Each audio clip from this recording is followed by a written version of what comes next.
Welcome to the Rapport Advantage podcast, transforming the way leaders communicate. Here's your host, human behavior expert and professional speaker, Alex Swire-Clark. Welcome to the show about you, not about me. No, actually, it is all about us, isn't it, Liz?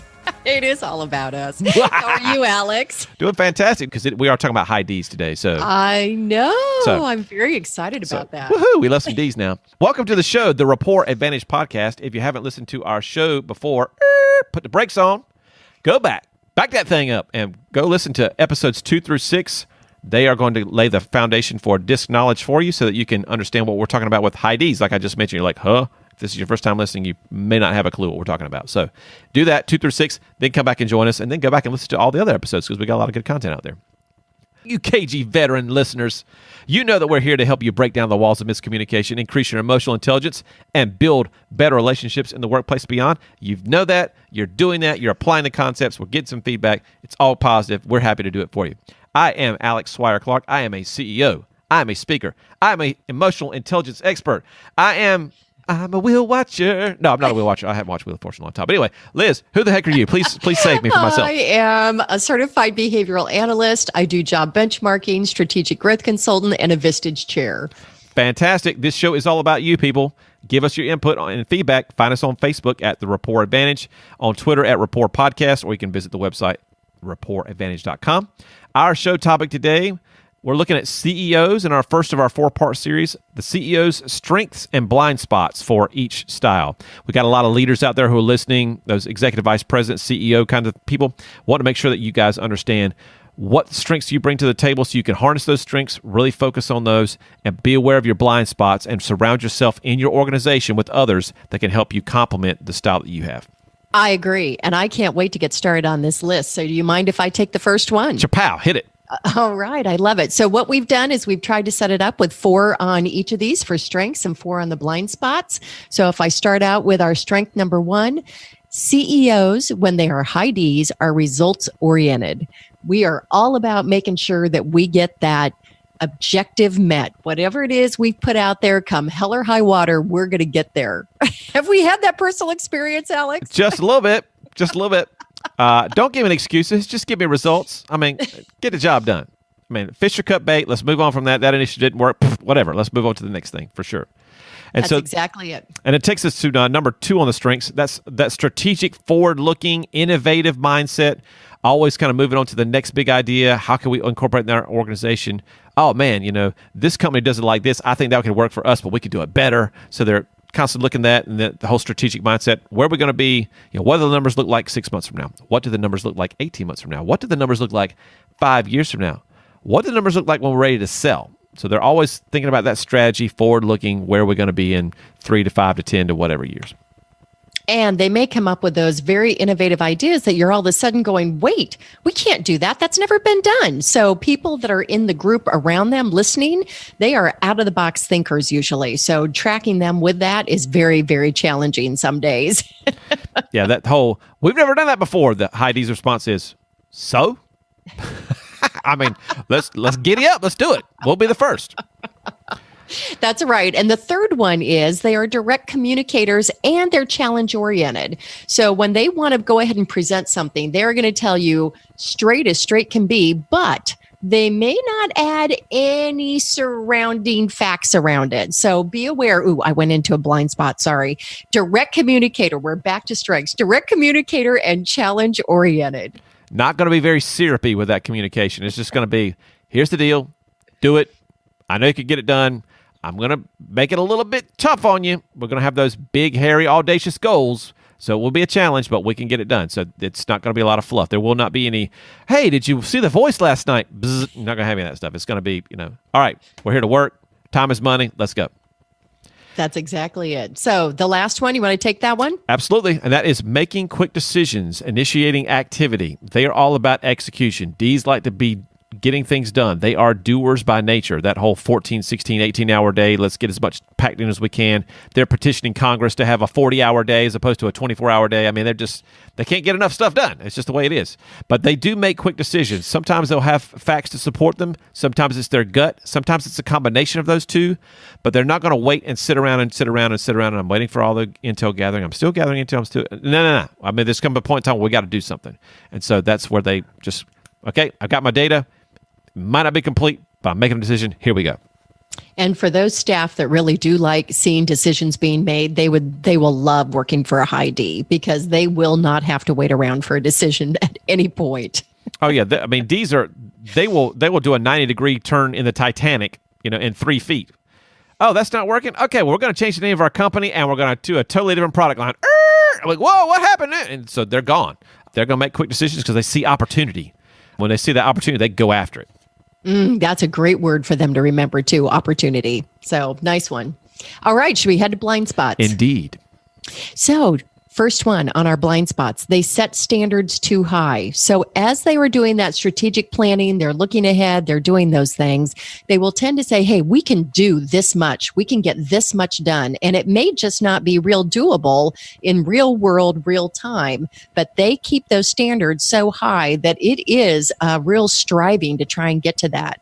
It can be good, it can be bad, but they really need to be aware of it because it is a blind spot for them that if they routinely do it, they're going to wear their staff out. They do, and they don't know any way else to set goals other than the BHAG. And if you've never heard of BHAG, that's big, hairy, audacious goals. They don't set little mini goals or, okay, we're going to increase our margins by 2% this year. Yay! 22? Yeah, now let's go. But we haven't added any product line. We haven't increased our sales force. So? It goes back to that so again. They're going to set the bar really, really high. And again, other high achievers in their organization are going to love it because they like the challenge. Those S's typically are not going to be that way. For example, if you say, all right, 22%, there's no way you're going to meet this goal, but we're going to chase it anyway. A high D sales response to that would be, oh, yes, I will. And about a third of the way into the quarter, they've already met 25%. They do a mic drop and they leave.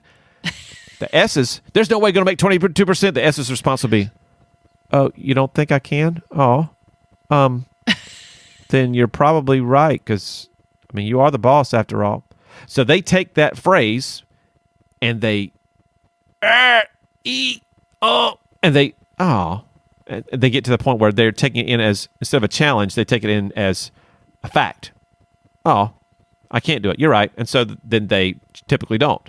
So when you're dealing with a salesperson, again, adapt to where they are. So that's a blind spot. You need an S to convey those goals and things to another S. Walk them through, hey, it's going to be okay. I know this is a big, audacious goal. We're going to walk through it. There's going to be a process. We're going to help you get there. That's the right. mentality. Yep. So our next blind spot, D's like change, so they may change course frequently than necessary. I just brought up the Titanic thing a minute ago, and that's kind of a big dramatization, but they do like turning that ship frequently. That goes back to their liking new ideas and new thoughts and new things. They don't like maintenance.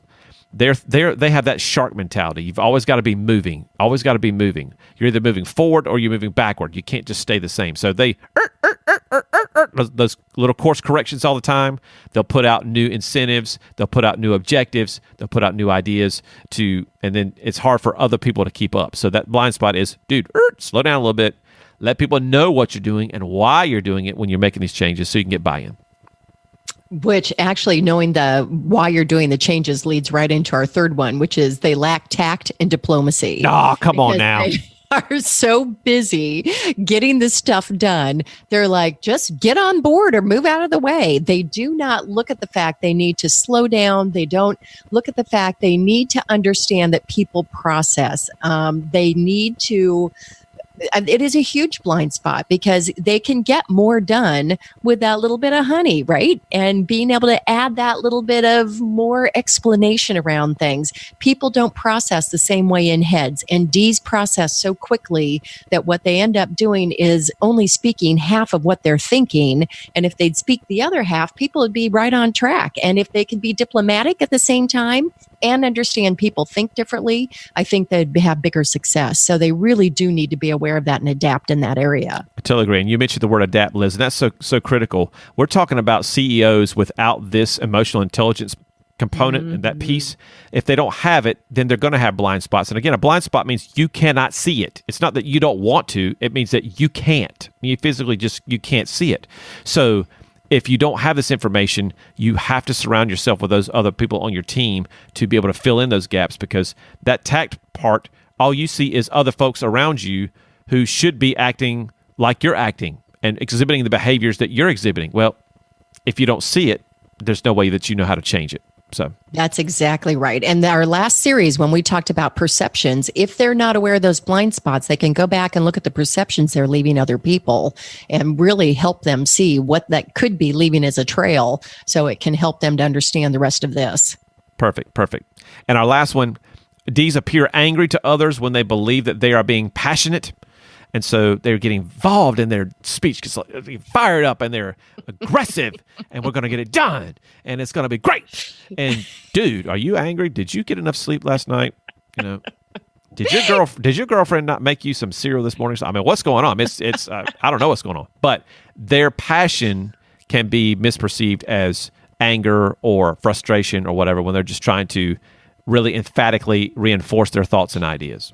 And I think that goes back to the reason being that they lack the tact and diplomacy when they actually are doing it. And because of that it doesn't soften it at all. It just comes out as barking. So that is a real downfall and a blind spot of most high Ds. And they're never aware of that until somebody goes away crying, and all of a sudden they're like, what's wrong with them? Exactly. And so it's imperative that a high D CEO have a high S or some type of S blend as one of their administrative assistants, someone who can filter the message, someone who can smooth things over with that right-hand side of the graph, those I's and S's. Because if you don't, then it's going to be, man, this guy is just ballistic every single day, and I don't understand. That S administrative assistant coming in and say, okay, what Bill really said or what Jane really said was X, Y, and Z, and do it in a very soft tone and get the buy-in. Because again, it's all about creating buy-in. That affects your culture. It affects the productivity of folks. The overall communication of your organization is just critical. That's a great idea. It's having that administrative support around you. What a great way that any D needs to know they've got that S or I around them. So nice point. Indeed. So recapping, strengths for those CEOs, results-oriented, they're strategic, forward-looking, innovative, direct communicators, they're challenge-oriented, getting things done all the time. They're making decisions quickly, initiating activity. They execute. Blind spots. Indeed, blind spots. Thank you very much. That was a nice cue. Blind spots, as a recap, set standards too high, likes change, so may change course more frequently than necessary. They lack tact and diplomacy, and they can appear angry to others when they are really being passionate. So be aware of that. That's right. So create a filter, if you will, a corporate filter in that administrative assistant position or in some other position to be able to relate to your right-hand side of your graph, those people that live over there in the S and the I quadrant. If you do that, you're going to be much more productive. You're going to have your communication be more effective because it's going to come at it from a different angle. And my guess is you're seeing that on a regular basis, because didn't you just come back from talks with CEOs? Did you see some of those Ds out there not aware of their blind spots? Tons of Ds out there, tons of Ds. And it's great when we get them in a room and we start talking about this content area, and they're like, I never knew that ... whatever that ... is. And so it's interesting. So most of those folks who are in those CEO roles typically are Ds. And people ask me all the time, does a D make the best CEO? And the answer to that question is not necessarily.